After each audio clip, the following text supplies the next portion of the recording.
Dire team ban.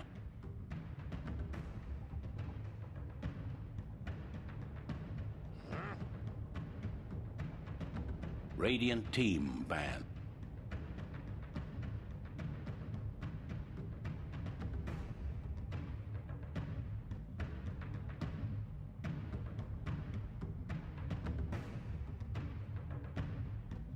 Ten seconds remaining. 5 seconds remaining.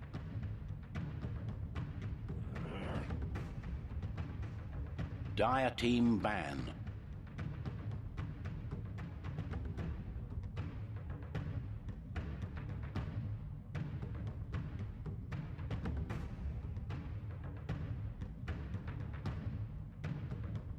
Ten seconds remaining. 5 seconds remaining. Hey ladies and gentlemen, welcome to the NA qualifiers. This is the semifinals. Of course, this is eHub. I'm Luminous, joined by Waga. Hey man, nice to be here. So Liquid and NAR, two of the teams that qualified through the first stage here and going up against each other. A lot of teams would probably favor NAR after watching yesterday and the days before. But I still think Liquid are pretty strong. They have been getting away with playing pretty much the exact same thing over and over, which is an aggressive tri-lane based on Caudal and Demon and so on. So going into this playoffs, do you think that they will change it up, or do you expect that they will play something similar? I think they would not change it up until they lose the first, because there's no reason to. Yeah, I think so. If it ain't broke, don't fix it. Yep. So they will. I mean, this is a best of 3. They can do whatever they want here in the first game, and they are gonna pick the first pick, Caudal. Actually, let's go into the picks as we see this game coming along. All right, let's scale it back real fast. I know there's a lot of Dota. Yeah. How are you today, Waga? I'm really good, man. I slept so well. I think I slept like 12 hours or something. More sleep than we can expect on these days. So I didn't catch the last 2 games actually yesterday though. I just watched the first one of the tiebreaker games. You went back early. Yeah, well, there was the tiebreaker games. I watched the first one of those, and I watched the draft of the second one. Okay. But 10 seconds tiebreaker remaining. was played out anyway. I watched some of it from my room, but I basically fell asleep when I 5 watched the whole seconds thing. remaining. Yeah, I'm doing fine as well. I have my banana pancake, which I have not gotten to eat yet. Reserve time. Dedication right there. The sacrifice I make for you guys. Wow. Pretty sick. Yep. All right, let's actually go into the pick and ban here.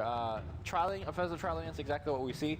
And I think Mirana is actually a great pick for the draft when you're deciding to go offensive trialing, because not only is she a great offensive trialing hero, if you run her as a safe lane solo or even a solo mid, she does absolutely fine. Exactly, and what you mean by that she's doing fine is that she will be fine against pretty much whatever you put against her. If she's against a tri-lane, she can still survive, get experience there. If she's against a solo, she's not the strongest one-on-one laner, but she's definitely more than happy to get the solo experience. So it's a fine pickup in the early stage. And Wisp, along with Morphling, actually being picked up by NAR this early 10 on. seconds remaining. Yeah, actually NAR has been running a lot of dual lane mid as of late. Yeah. So they run, I think yesterday, Ricky Wisp mid, we've seen Ricky PA, or sorry, Wisp PA, and now probably we're going to see a Morphling PA. Time. But I think Morphling picked up so early is a very safe pick against Team Liquid, because you know the trialing is coming. Yeah. Morphling is one of the better heroes at surviving a lot of nukes going against their way. Yeah, and it's true, they actually played the PA Wisp as well mid against an SF, where they did really good against SF, but then kind of rotated too early before having high levels and more than enough farm on the PA. Hero that needs some more, I feel, but Morphling has the high damage spell waveform, which also is really good for just staying on the mid lane if Wisp wants to go on gang and fight. Morphling can just lane mid. He's very hard to kill by any sort of gank. You need to commit pretty much 3 heroes no matter what it is. So a good pickup, I feel. And the ban's going through. Actually, Darkseer wasn't prioritized in this game that early. Actually made it to the second ban stage here and was removed. We've seen so much Darkseer, man. I mean, I actually think Darkseer is a better pickup than Morphling.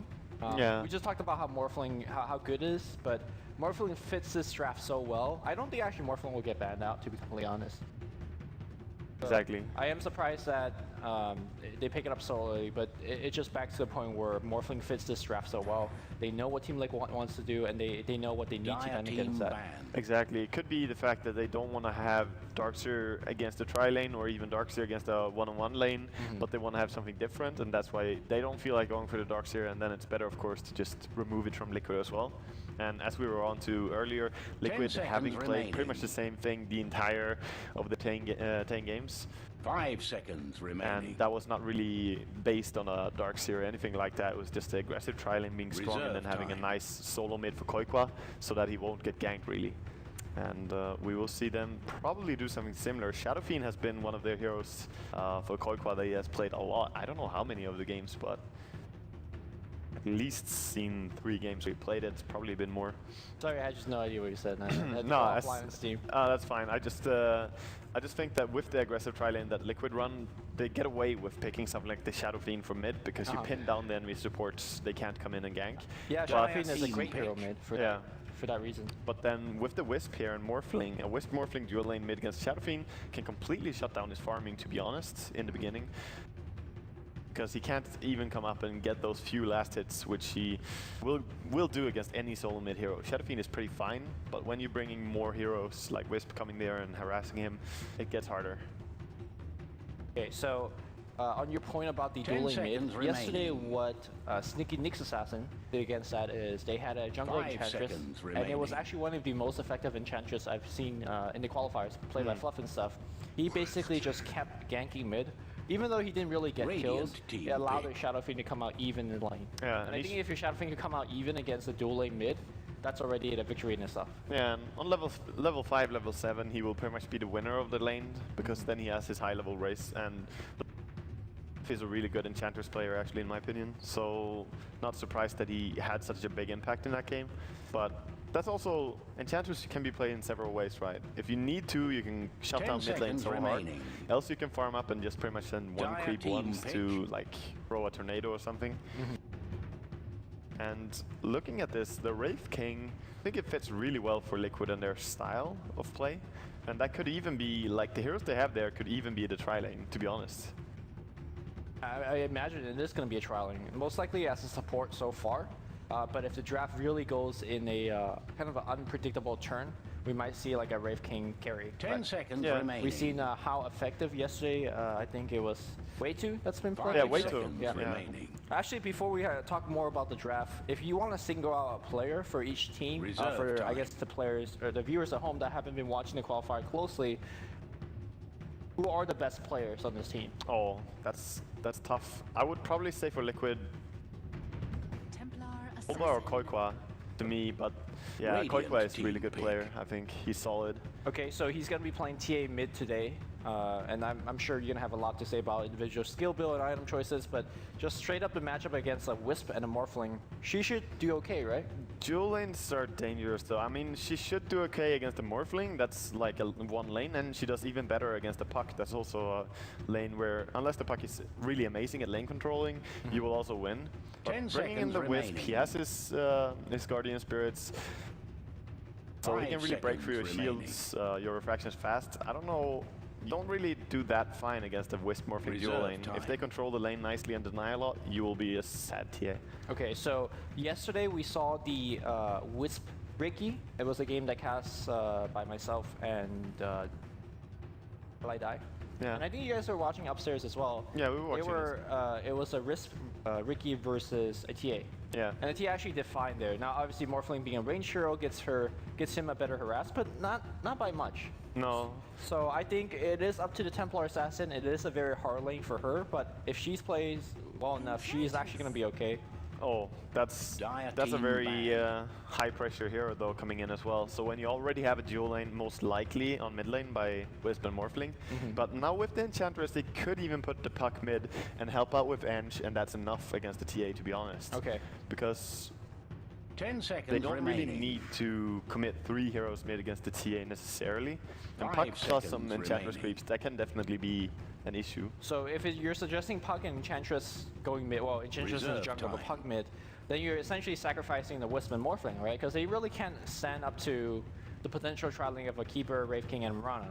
Yeah, it comes down to the last two picks now and see where they want to put these heroes, because of course the tri lane from Liquid, it's probably going to be an aggressive tri lane, but you could even go with NAR, they could even go up to top lane depending on what hero Team Liquid are last picking. So all in all, I mean, the priority should be to have a good game, early game on Morphling, I would say.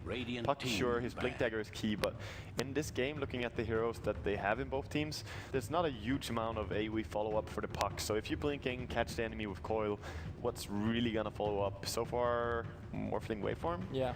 But if you had something like Sand King and more AoE, etc., then Blink on Puck is so much more important. So it's always 5 seconds remaining. Relative to the rest of the game. I would probably secure the Morphling's farm more than anything. In mid lane, he should be able to farm.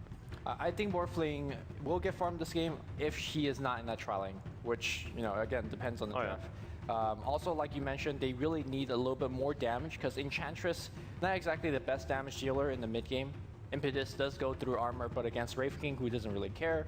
Templar Assassin, who really gives no damn about Impetus. Pretty much. And then you have things like Blinding Light on top of that. So I feel like Enchantress has to do a ton in the early laning phase, which is personally why I never am too favoring of the hero. But we're going to see Axe. So how does this actually change things up? Are we going to see a solo Axe on the safe lane?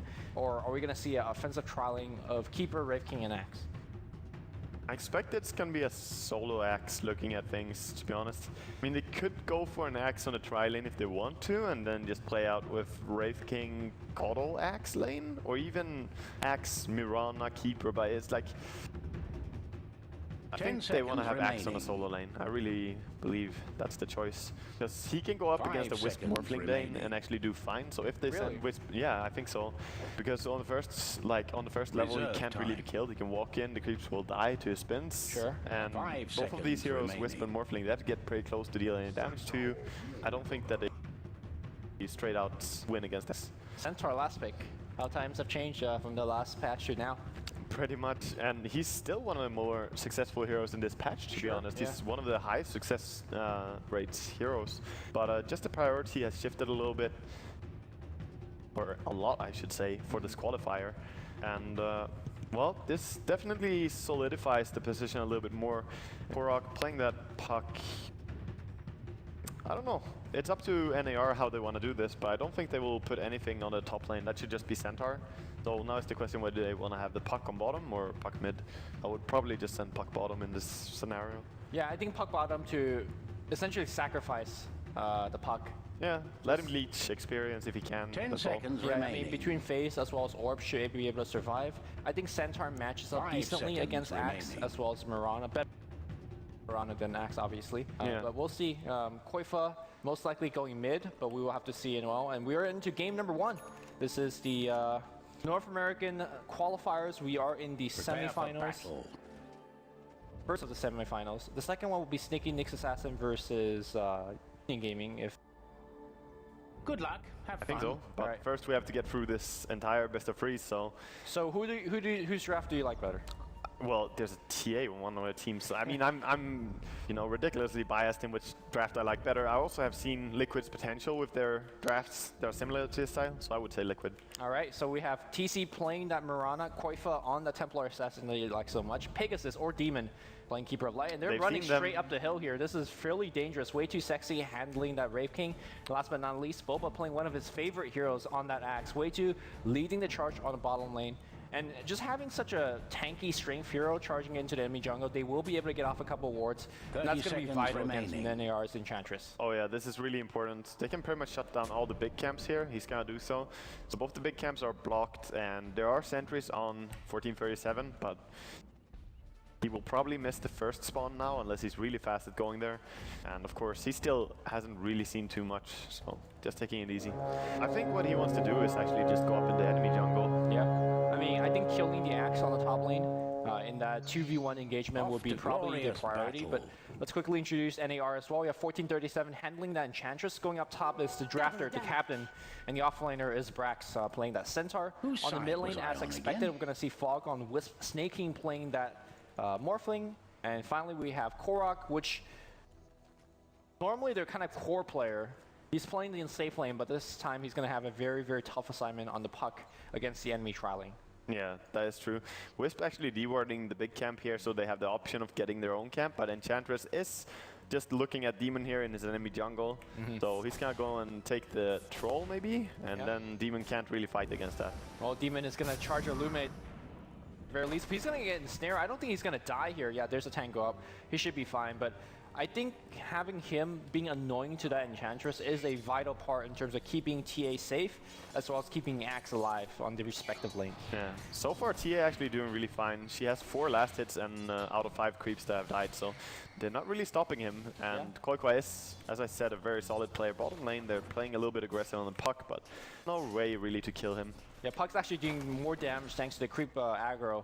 Yeah, he's taking, so he's fine. He has a lot of creeps with him. Top lane now actually could be dangerous for Axe here, because there's a strong set of creeps with the Ensnare and the clap. Yeah, Centaur's running through. He wants that hoof stomp. Hoof stomp is going to hit. We're going to see a clap afterwards. Ensnare and then a clap. He's spinning a lot, but really none of these heroes are in danger. There's a Berserker's Call. He gets a ton of armor, but it's out. Oh dear, he needs to salve. He does not, and 1437 gets that first blood. Yeah, that shows jungling. That shows how strong they were, because they overlapped the Ensnare and the stun quite a lot there, and still he died so easily. So coming in behind, these are probably the 2 strongest creeps to gank on this early stage. Having the Dark Troll Summoner as well as the Hellbear Smasher, you have tons of damage and good slow and disable. Yeah, Hellbear Smasher does an insane amount of right clicks. Oh yeah. And it's like the worst 150 damage on his clap is the strongest nuke that you have in the early game. How much does Shockwave do? 100? 100, I believe it's 100 flats, but it has a lot more mana. Yeah. Oh, it's actually 125. Okay. So, but yeah. Not too bad. Obviously, the Hellbear Smasher applying the slow is a big part of that kill as well. Yes, adding the right clicks, which was what brought down the Axe in the end. So last hit-wise, I mean, Morphling is not unhappy on the mid lane, but TA is keeping steady pace with him actually on the 10 CS. So Koikwa doing a little bit better than I expect that he would on this lane. Puck actually trying to he actually orbed into that little nuke spot, and he might actually be dead. No, just one more right click he'll be taking. Yeah, no leap. I think the laning actually really favors NAR, and I'm not saying that just because they grabbed the first blood, but really this Keeper of Light on the top lane, he's not going to be accomplishing anything. Like maybe keeps Axe safe, but that's mostly it. Keeper of Light was mostly picked for this offensive trial lane, but the quick nabs of a Morphling and Puck really makes that you're not going to gank those lanes. Yeah, and if you do, it's just going to be unsuccessful. I agree actually, because the Puck is having much better of a time than he should be. If they had Coddle down there as well, they would probably take the tower very early. But the tower is actually full HP on NAR's safe lane, so the draft that they normally play out in a different way is now not as effective. And trying to land a stun with Wraith King against Puck is, you know, it's optimistic to say the least. Yeah, I mean, Korok is too good of a player to fall for, you know, animation cancel. That might have worked like 5-6 years ago, but in a pro game, but it's not going to work here anymore. No, I mean, the animation canceling is cute and you can try mind game with it, but unless there's anything else, because he knows that's the only way they can initiate on him, is the Wraith King stun. And he'll back up. Meanwhile, Templar Assassin, I think he has to be the key factor for Team Liquid, because Keeper of Light is not exactly the best roamer. Wraith King doesn't really contribute too much to a roam, especially against Morphling and a Puck. So I really think they need a very farm PA in the mid game. So Liquid has to just withstand the, I guess, the laning stage. Obviously, Axe is a big part of that, but because he's got First Blood, because the Enchantress is constantly harassing him, he also will be falling a little bit behind. Yeah, and as we said, Enchantress, she has to have this big impact in the early game, else the pick is just not that strong in this particular game. So she's doing a good job so far, definitely disrupting the top lane and even forcing Demon to come here and play a sort of jungle Coddle, just keeping an eye on her. I mean, jungle Coddle is actually not too bad. If you stack enough and get level 3, you can jungle quite effectively, but that's assuming that your team does not... mid lane, that's fine. There's a sloping apply as well as the overgrowth. Koifo wants to man fight this. Strength more comes in from Snaking, and that's really the power of Templar Assassin on the mid lane. That Mel, the Refraction, it got broken down very quickly, but you still were working with Bottle Charges, the Magic Wand, was able to drive back Snaking, at least for that engagement. Yeah, did a lot of damage, and Wisp also has to be careful not to come too close. I mean, in that scenario, Koikwa was just hitting a Morphling, but if Wisp comes even closer, he's gonna be the main target, and he has 0 armor, so very easy hero for TA to kill if he's out of position. So how do you think about the skill build here? I thought perhaps you want to... On a TA? Yeah, maybe you get 2 points into side blades just to say that I want to stay further away. And Oh no, harass. on this lane I would definitely say refraction max is the best. No, obviously 3 points of refraction, but I'm saying skip the mill and get 2 points to side blade. No, I think it's fine, because his mana he has plenty of mana. When that battle came up, like when he was man fighting Morphling, the only reason he forced away the Morphling is because he has that Melt Strike, giving some extra damage with the -2 armor. So I think this is of course the most default build you can ever go for on TA, maxing refraction and 1/1/1. But yeah, it's pretty much the best choice, I think. Okay, all right. So it looks like we're gonna have Korok in a fairly 1v1 position against TC at this point, which comes he has down some to help though. Yeah, of an Enchantress creep, but that one's gonna go down. Yeah. In terms of the level advantage, because it's a 2v1 lane, Puck now is level 6, so he could go for a solo kill, although that's really up to TC making the mistake. Yeah, there's also plenty of bottle charges on TC, so he's not as low as you would expect. If you start fighting him and he bottles up, that could be bad. Haste Rune picked up for the TA here. This is huge, not only because he can kill people, but also he has no risk of dying on mid lane. Well, there is Stampede though, so I mean, I'm not sure how effective it will be. Stampede though, obviously only lasts 3 seconds. We're gonna see Gank up on the top lane. The stun is gonna hit, but there's absolutely no follow-up. I mean, Keeper of Light not exactly known for his chain stunning, so. No, not really. The 2 supports smoked up top, rotated, and to be completely honest, that was too overzealous of a kill attempt. Yeah, well, Frax at least staying completely safe here with the Enchantress just being there, but Ench also has the pressure to get more out of her movement, so to Liquid, they're just so close to the jungle. We see Axe kicking into a jungle and Keeper of Light as well. So for them it's fine, and Wraith King, he doesn't have this pressure that Ench has on her, so actually a solo kill. Solo kill happening on the bot lane. Stampede was used, but yeah, there you go, that coil being used. Mirana, Lep was forced out, but it didn't help. A little bit of a misplay there, I believe, because you don't really want to die to a Puck that you have been keeping down so much in terms of farm, but now Puck actually on the same CS as Mirana. Yeah, that's actually a huge deal. That wasn't the lane that you would expect to win, but Korok is one of those playmakers, despite giving the tough lane assignment. Yeah. Back in the mid lane, Koifa had just escaped from a gank using his haste rune. The Centaur was backstabbing him, but very nicely done. Like you said, haste rune saving lives. Definitely does, and Observer Ward now being dropped within the vision of NAR, so we're gonna see a D ward coming out for NAR as soon as they have the money for sentries. Of course, 1437 doesn't have money now, but he saw where the ward was placed. And the way this game plays out right now, NAR in a great spot, not only because it's 2-0, but because Liquid's type of lineup has, the way we have seen it play out is that they pressure so much in the early game, get that tier 1 tower on the bottom lane, and then just kind of snowball from there. But they haven't dealt any real tower damage, and they don't have the best pushers either, so later on this could be hard to take towers. Yeah, I mean, essentially it is an early game draft. Axe does not scale well into the late game. Wraith King on support is not too bad, but you really need to destroy the laning stage. Templar Assassin is a fairly great mid-game hero as well. So if they want to go very, very late, they got to get a lot out of the Mirana, which, again, just got solo killed. They did do a lane switch. Mirana is now on top on the safe lane. They're trying to get a backstab on Korok, but if Korok stays next to his T1 tower, he should really never die. He should be fine, because Wraith King is not the easiest way to initiate against the Puck. It's pretty much impossible without any other help. But yeah, I think this is gonna be interesting. I believe that Koikwa is gonna go for the Midas. I'm not sure whether I like it in this game, because they need some momentum from that mid lane, from the fact that Koikwa has been playing so good and had a good game on the TA. I think he has the impact quite early here, but Midas is pretty much the item of choice for most players on TA right now. Yeah, I mean, TA is one of those heroes that falls fast off of the late game if you don't continuously get a lot of kills. I guess the Midas helps you to, stay in terms of farm compared to the Morphling in this case, who's going to be farming a lot better than TA. Yeah, he will. And Morphling also has a Midas of his own, and his is actually already done and used, so he's a little bit ahead, and they definitely need that, because when you dual lane against someone, you definitely don't want them to be close to your farm. But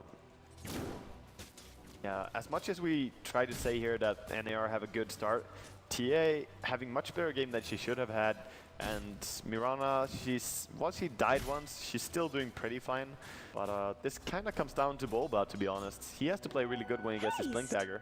Yeah, and speaking of the blink, in the off-lane comparison, Centaur already picked up his. Meanwhile, Boba is 1,000 go away. So Brax is going to be starting to at least make a big impact in this game. Between a blink, stun, and a relocate, they will kill just about any member of Team Liquid. Yeah, pretty much. Since they have Wisp ready, I think Wisp should just go up and keep the Centaur close so they can get anywhere. You don't really want to relocate Morphling there to wherever the fight is. I mean, it's not too bad if you do, like, because you could just relocate, get a kill, and then farm, go back to farm again. Yeah, true. So I feel that, you know, if you want to rate this Enchantress in terms of how effective he has garnered the early game for the team, like on a scale of 1 to 10, you think he's done an excellent job, or? Well, he's done a good job, but of course they haven't completely crushed anyone, and they haven't taken a single tower. So I would just say that he had the expected impact, but not more than that. Okay. The game is really, both teams playing it pretty carefully and safe. And to be honest, neither of the teams have a huge advantage, just a small one that we'll mention when they are. I actually think the Enchantress played really well, though. Like, in terms of keeping track of what she did, she got first blood up top for the lane. Radiant's top tower is harass under bottom attack. for Korok, and which eventually, I guess, led to the solo kill. The problem for me, for this hero, is what does she do now? Stampy's going to get used up on the top one here. It's going to be a kill. Yep, quite easily done against Mirana. Blink, stomp, relocate. And that's exactly what we saw. Yeah, very dangerous when the Centaur has his blink. And that's 2 deaths now for Mirana, so in trouble. Mid lane, we see them catch the Wisp as he gets back after a relocate. Axe and TA were there, just waiting for him. So, after all, it's a 1-1 trade, but Mirana is much more important here than Wisp. Middle tower is not safe. And bottom lane, we're seeing a level 2 Illuminate actually trying to defend here. Wraith King goes down. I'm surprised he was even that far out, but after having seen the Blink Dagger on Centaur, he still didn't play it carefully. Bottom lane now, the invisible axe goes in, but they kind of know he's there. Yeah, I feel that Wraith King is only really at his prime once he hits 6, and until he's 6, he's a glorified melee creep with the stun. So right now I feel that NAR, because they have the Blink Dagger advantage on their initiator, is doing a ton, and Boba is very, very close to his, but he needs to find similar levels of ganks once he does get his blink. He does, for sure, and it's so important that his first gang works when you get your Blink Dagger. And now, with the towers pressured a little bit here and there, bottom tower almost down for Liquid, and the top tower already lost, so NAR, they're starting to claim some map control here. Very important, as the closer you get to, you know, minute 20 or something. TA here waiting with double damage, just looking at it near Morphling. Not gonna kill, but she could harass him, trying an arrow. Yeah, if she had a stun nearby, she could definitely have killed the Morphling, but not on her own. I think actually Morphling saw the Mel, so like, yep, I'm getting out of there. Yeah, it might have been. Yeah. I think the Blink Dagger comparison, the Centaur getting the Blink is actually much more important than the Axe getting Blink, because I feel that Centaur has the burst damage that the Axe doesn't, at least in the early game, unless you get like 20 spins. Not only that, the Centaur Stomp sets up his teammates very well with the relocate. What does Axe really set up? Like an Illuminate, or maybe a TA walking up? I don't really agree, because the TA needs lockdown so much more than anything else. And if you can just blink in with Axe and call someone, maybe you have the chain stun to follow with the Wraith King and Mirana. That's definitely more than enough for TA to kill something. But right now, TA needs her blink as well. I mean, if would you go blink this game though? I would definitely. I mean, BKB is also a priority somewhere down the road, right? Because there's so much lockdown.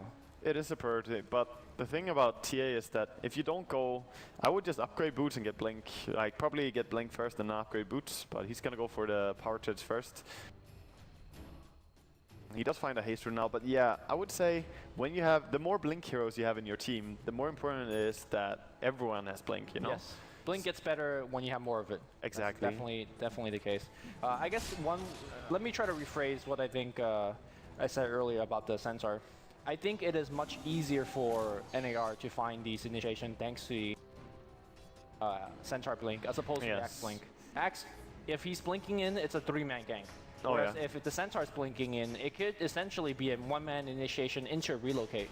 Oh yeah, the axe, yeah. Yeah, for sure. As long as they have the cooldown available, NAR could basically kill anybody. Like for example, Demon here, if he gets coiled, the relocate's gonna come in. In fact, if he's seen, yep, there's a coil. We're gonna see a relocate on top, immediate TP, silence on top. I don't think he's gonna die, even though he broke the coil. Oh, I thought he had the casting range there on the adaptive strike with the Morphling, but I guess he wasn't really close enough.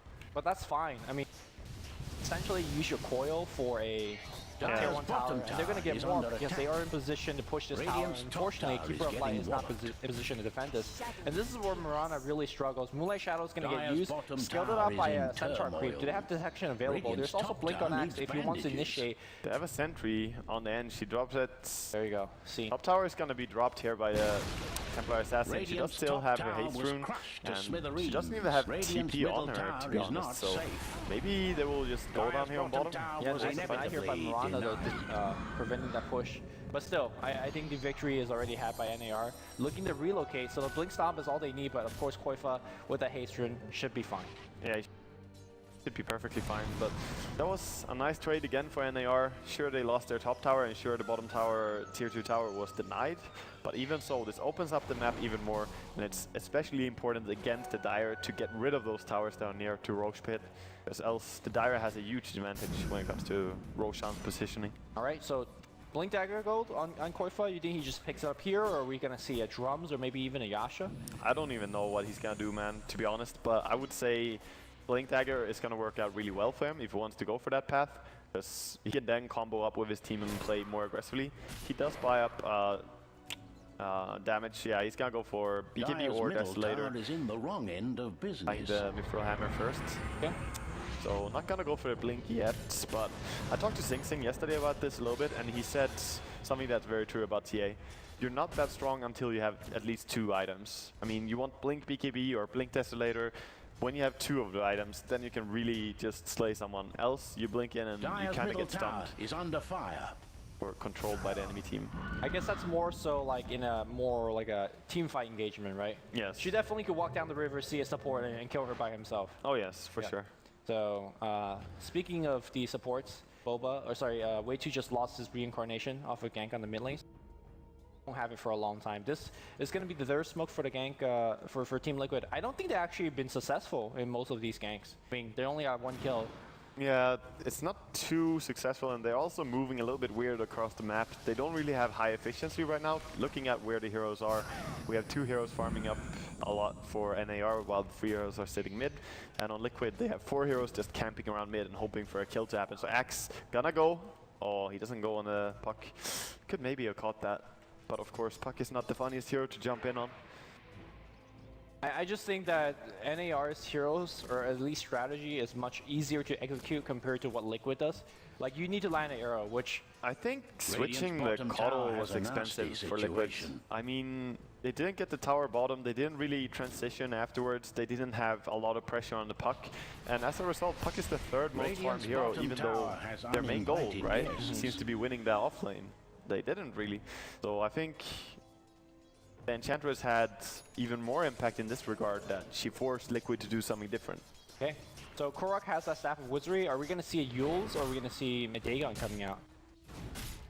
I think Dagon is decent here. Dual Scepter is also really fun though, like you can be pretty untouchable, and also good against heroes like Axe, because they want to blink away after the Dual Scepter, but they can't because damage is added. Yep. A lot better in this patch than the previous one. I already think Yule is one of the best items in the game, and they buffed it again. I guess most players still don't really get Yule. Not really. Well, it's a good item, but it's very often an item that can... I don't know, BKB is another item that you want to have on many heroes, or Dagon on Puck, whatever. So it's just options, man.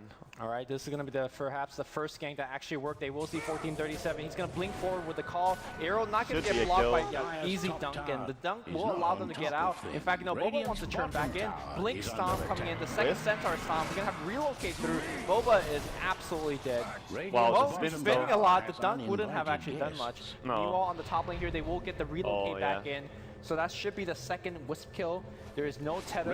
Somebody's pinging to the creep on the back line here, but Fog is going to get blown up. But he's like, yeah, just tether away, bro. Just walk it off. You'll be fine. Here's the thing, though. Like, sure, you got the Wisp. The Wisps, took 3 teleport scrolls to get the kill on? I'm not even sure that was worth it. That was a little bit overcommitment, to be honest. Like, TA alone could have killed the Wisp, to be honest. But even so, Liquid got a nice Dire's gank middle off there on the tower bottom is lane, under to be fire. honest. Slaying Enchantress and then getting Wisp as well. Sure, they lost Bulba, but he got the experience for being there and killing. He now is level 2 on his Calling Blade. So, yeah. We will... It's not the best, but they'll take it. Exactly, that's sort of the scenario. But what I want to see from Liquid now is how they're going to solve this. They need to take down the tier 1 towers on NAR, because if they go for anything like a Roshan, Liquid that is, then NAR have both the tier 1 mid, tier 1 bottom to TP to. It's so close to the Roach Pit. I actually don't think they can push because how much control that NAR has in initiation, like a Blink, Centaur, Stomp, Stampede, and a Puck Coil. Yeah. Suddenly your slower heroes like the Rave King, like the Keeper of Light, they're going to be an issue. I actually think what they should do is to two-man smoke in to the Roshan Pit with Koifa and Wei 2. It's going to be slow, but you have Maelstrom, Refraction, and more importantly, you have Vampiric Aura. Just tank it up. Yeah, it's hard to do though, because you have stuff like even this Wisp Replicate coming here, like they have a lot of scout coming out from NAR, just in general with their movement. They have Enchantress creeps and so on. But I agree with you. They could try that and just get a sneaky Roche kill. Yeah, but to be honest, not too easy. I don't think they could go for a team Roshan kill for the reason that you mentioned again. Like, it's just so easy for NAR to jump in because of the initiation. But I also don't think they can push. So the only really way they could actually do something to kind of extend their lead. Top lane now. They want to catch Centaur, but it's not really Dire's going to middle happen. Good tower map is under awareness by attack. Brax, backing out in time. Pierce and Dire have fortified their structure. Brax is going to be really, really tanky. He already has a Sanj, and he's going to be Dire's opening up middle into a tower is Heaven in the Tower. wrong Meanwhile, on the end mid of lane, because of the That tower is Dire's gone. middle tower Very, makes very its good, end. quick reaction coming out from NAR. I don't think they even had any ward available. They just like Yeah, they had just complete map awareness. Yeah, they just knew where they were moving, so really nice by Centaur. I believe the axe might have been on a lane when he was being recalled, and that's a tell, but I'm not even sure about that actually. But Brax, he knew his limit in terms of pushing there. And a lot of farm coming the way of Enchantress here on the bottom lane. She's got a Midas, so Yeah. she's going to extend to the mid game fairly well with the Axe Scepter. Axe Scepter, I mean, obviously gives her a much more damage output, but most importantly, I think, and a lot of people kind of forget about this, she becomes insanely tankier with untouchable, you know, a ton of HP, a ton of mana to throw out those impetus, so Yeah. she can't be a factor to be ignored. Midas gives you some, you know, hidden tank ability on Enchantress in a way as well, because you get more levels yeah. and you get the untouchable up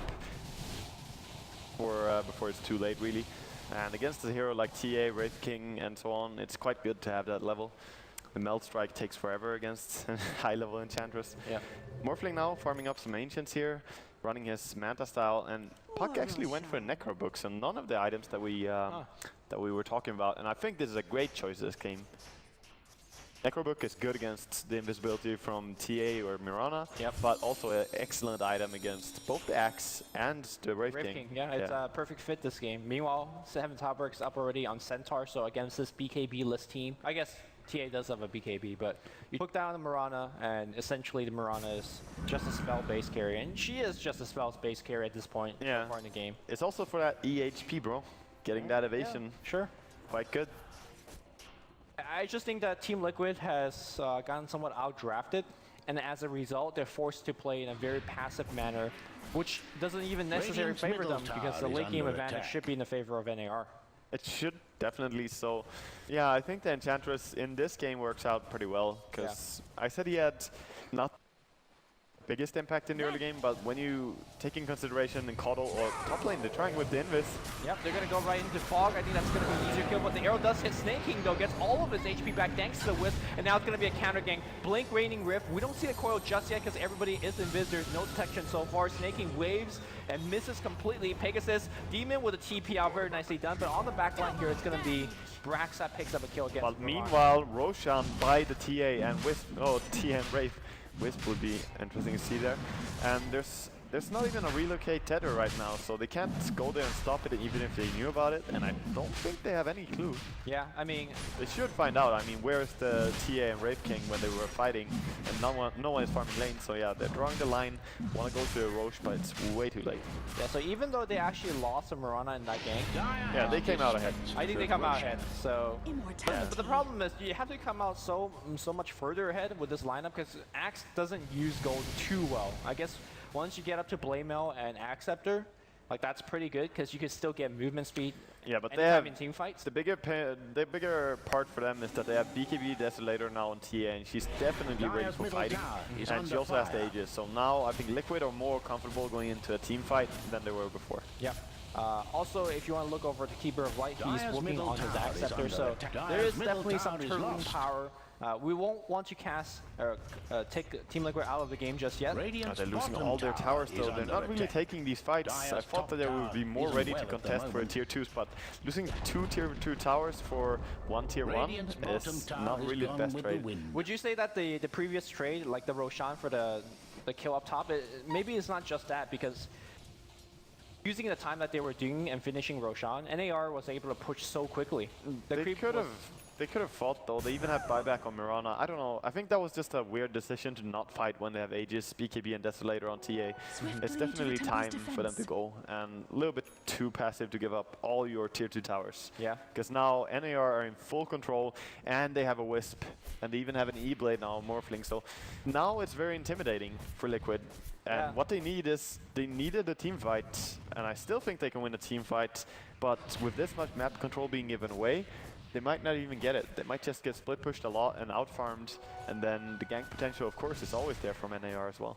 I mean, what we're seeing is a 4-tower deficit compared to Team Liquid, or compared to NAR. Yeah. As they're down by over 10,000 gold. Shotgun available on the Morphling as well, so I feel that once BKB is down on the Templar Assassin, he's going to be absolutely controlled thanks to Ethereal Blade as well as Heaven's Halberd. So those BKB, especially the early game charges, is going to have to get a lot. I mean, like, at least a double kill for her, allowing the team to win the team fight, and stuff like that. Like, if you don't win the team fight hard for Team Liquid, I'm going to be inclined to say that they're just going to be out of the game. Yeah, the game is definitely getting, you know, more and more out of control here for Liquid. So we see, actually, Mirana being chased a little bit. I think they had maybe some vision on him. Blink into Koyo, it's going to be Boba. Well, they will kill him for sure. They will. There's no way they can live when the entire team comes. Even if just 2 heroes goes looking for a kill, Wisp can always bring 2 more, you know, himself and Morphling coming in. And then gotta go, as you said, just bring him back and farm on the bottom lane meanwhile. So quite good to gang with him as well. Yeah, Liquid though does have Keeper of Light, so this game might actually drag on for quite a bit, especially with his Acceptor coming in. It could, but at this point, I think that NAR have the right playstyle. They don't really want to go for a team fight. They don't want to go for a high ground push. They want to poke 3 lanes and gank anyone who's out of position, like we saw Boba there. And this way, they will pretty much just negate the Aegis effect. They will not fight against the TA, and thus it won't do anything. And the next Roshan will not be so easy for Liquid. Yeah, normally if you're struggled, kind of tied in your base, you're not really farming every single wave because your tier 3 towers is hitting it. Meanwhile, if you look at the other side of the map, they're being extremely efficient in farming all the jungle camps. Of course, Morphling essentially is taking 2 to 3 wave. So, and obviously Team Liquid, it's going to be difficult for them to smoke out of the base because you have no idea where they are. You're dealing with a relocate on a Wisp. So playing against a lot of disadvantage. Is Team Liquid just completely doomed, or they just have to hope for a very, very good team fight? They just have to hope for a fight sometime soon when they still have Aegis, and gotta go for that. TA should add up probably 1 more damage item now, I would say. 3K go. Well, I think she should... looking at a butterfly here or a Daedalus? No, I would say Daedalus. Go for a Daedalus and just have the high deeps fast coming out in a team fight. Less survivability, of course, but you need to win a fight now. It doesn't matter if you're going to be tanky later on, I think. Because out-carrying NAR is going to be hard. Morphling is always going to shut down someone with the shotgun build, so... Yeah, Liquids, they're pretty much praying for NAR to make a mistake. They are looking at farming their own jungle here pretty aggressively, but this is dangerous. Wisp can always bring Morphling here as well, so... Don't know, man. I mean, NAR is just playing this perfectly, right? Like, they just are. keep dodging. Even though they can bring that Wisp, like you said, they won't. They're like saying, we know, we'll just wait out your Aegis. Yeah. Because in about 5 to 6 minutes, the Aegis will run out, the Roshan will respawn. They could take it because they have map control, and they'll just play from there. Yeah, it's even sooner. It's like, I think it's 3 minutes remaining or something on the Aegis timer. So it's not too long. Oh, 1 minute. Yeah, 3 minutes till Roshan is actually up. It's a fast respawn, it seems, if I'm reading this clock correctly. Can't they just put a digital clock on that roach pit, man? It doesn't look nice, man. I don't know. This looks fine. I can tell what this is going on. Like, Yeah, 6 minute Aegis is out. Yeah, man. I don't know. I guess it's better in the last one. DD Rune on top, actually. Let's see if they take that on the Puck so he can have that in the fight. Puck is a hero that, even though he doesn't hit ridiculously hard, he usually gets a lot of right clicks off in a team fight. Sure. And with the items he has, his base damage is really high, so DD gonna be pretty strong in next fight. Actually, my favorite way to play Puck in pop games is to open up with things that are standard, like Blink into Hex, and then afterwards just go straight damage. Yeah, like he hits MKB or pretty whatever hard. else. Because, yeah, you have a truly decent animation, and Puck, once your spells are cast, you're not exactly out of the fight. You could just stick on a support, for example, and just... Sing Sing would probably want to see a Mask of Madness in that build as well. Yeah. Deeps. Yeah. Not bad, not bad. Not bad. But meanwhile in the game, I would say Liquid, they tried to, you know, go out in their jungle, find anything there, but NAR, they didn't respond to the bait there. So Liquid, they're still looking for a fight. If they can get it, even though they're right now about 14,000 gold behind, they still want to take a fight now because this is where they're strong. The Aegis is lost though, and now it's just tough, man. Like the next next Roshan, they don't have the best heroes to fight in the Roche Pit to start with. I think the NAR have a better position there, especially now with the Aghanims being finished up on Enchantress. Her deeps are really good in Roche Pit or around the Roche Pit. Yep. So you can't ignore anyone on NAR's lineup, actually. I think that's the fight we're gonna expect, because NAR would not take a fight until that point. Yeah. The Roshan fight will force Team Liquid out of their base. And here comes the Moonlight Shadow. If they could pick Enchantress here, this can be an opening. Yeah, but he's running pretty fast away, and no blink tag or anything on the TA, so it's just pretty slow. They know about the ward, but they're gonna go, and actually they can find here. Oh no, the quick phase coming out, and that's gonna be the gank. They can actually go back if they want to. Relocate's gonna come back in. It's gonna get 3-man coil, 2-man stomp. The blinding light's gonna come in, but everybody's straight up dead. Well, Way 2 comes back alive, but not for long, because he's gonna get chased down by 3 or 4 Only death, heroes. man, only death. Yeah, Relocate's gonna come out, and that's gonna just be at least a melee rack. I mean, again, Keeper of Light's gonna be here. Korok with the fast fingers just disappearing, so that was devastating to Liquid. I don't think he even sensed the gank coming if he was just kind of... isn't well at the moment. He was just, yeah, he was just playing it safe, like phase shifting and then blinking back. Oh, that was... Well, actually they will hold this, but... Yeah, they're gonna hold, but this is detrimental to him because the push is on several lanes, so there's gonna be some damage to a tier 3 tower. And after these 3 heroes dying, that's Wraith King, Axe, and Mirana. That's 3 important heroes. Every hero is important in Liquid at this stage. Top actually gonna try and go here, but both heroes just blinking away. BKB used by TA. I don't like the fact that he doesn't have a blink this game. The enemy team is too mobile. You're talking Puck, Morphling, even Tether from Wisp, and then Blink on several heroes. You can't catch anyone. He just whiffed his 10-second BKB. I would say that if, let's say, Wraith King also had a Blink in conjunction with the Axe's Blink, I think Blink is very necessary. Like you said, more Blinks equals more effective. Each individual Blink becomes more effective. Yeah. But I feel in this game, even if she gets a Blink, she gets, what, 2 hits off? Oh, trying to go on Snake in here actually is really tanky. I'm not sure about this. Killed the Wisp maybe, and actually already lost the Axe to the shotgun. Wisp is not even gonna die here, it's just walking it off, and there's actually a regen rune. Is he gonna turn around for it? No, playing it safe. So 4-man against, actually 5-man against 2, and still NAR come out on top 1-0. Yeah, I mean, that's the power of Morphling. At this point, it's... He's too tanky, yes. Essentially unkillable. In fact, he's on 1 strength. Like he 33 armor, yeah, 32 now. He's, yeah, unkillable on 1 strength. Dire's middle tower is under attack. Again, I mean, these NA qualifiers...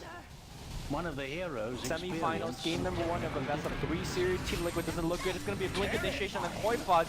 I mean, yeah, they're just really rolling in now. There's GG call coming out, and Liquid, after this game, To be honest, as I said, the Blink Dagger could have been good on Koikwa, but I feel bad for Koikwa. He did everything that he could on mid lane, got more farm than I would have expected from a TA player against Wisp Morphling, and he played it out nicely, but Liquid didn't do anything.